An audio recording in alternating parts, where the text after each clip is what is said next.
ভাঙ্গারি বেচবে নাকি? ভাঙ্গারি, লোহা, tin, plastic. এই তুমি শুনতাছো? বাইরে ভাঙ্গারিওয়ালা চলে এসেছে। আমার কাছে অনেকগুলো ভাঙ্গারি আছে, যাও ওকে ডেকে নিয়ে আসো। ভাইয়া ভাইয়া দাঁড়াও, আমার বাসায় কিছু ভাঙ্গারি আছে, 2 মিনিট দাঁড়াও, আমি নিয়ে আসতেছি। ঠিক আছে, নিয়ে আসো নিয়ে আসো, আমি দাঁড়িয়ে আছি। লোহা, টিন, প্লাস্টিক যা আছে নিয়ে আসো। এই নাও ভাইয়া, এখানে প্লাস্টিক আছে, মেপে দেখো। যাও তুমি টিন নিয়ে আসো।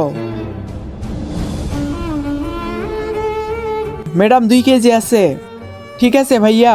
এই কোথায় রেখেছো? ছাদে রেখেছি, জলদি নিয়ে আসো। এই কেউ লোহা, টিন, প্লাস্টিক বিক্রি করতে চাইলে নিয়ে আসো। ভাইয়া এইটা ধরো, আমি আরো নিয়ে আসতেছি।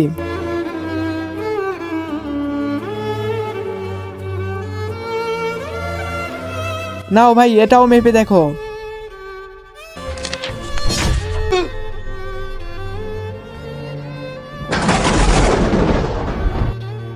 কি হয়েছে ভাই, তুমি চমকে গেলে কেন?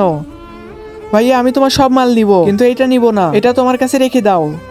কেন, কি হয়েছে? সবকিছু নিবে, এটা নিবে না কেন?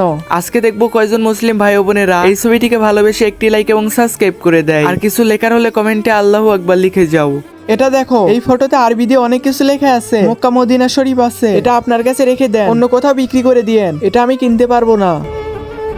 এই নেন ম্যাডাম, আপনার 2 কেজি মালের টাকা। প্লিজ এটা দয়া করে বিক্রি করবেন না। ভাঙ্গারি বেচবে নাকি? ভাঙ্গারি, লোহা, টিন, প্লাস্টিক। বন্ধুরা, তুমি ভালো ছেলে অথবা মেয়ে হয়ে থাকলে ভিডিওতে লাইক দিয়ে চ্যানেলটি সাবস্ক্রাইব করে দাও।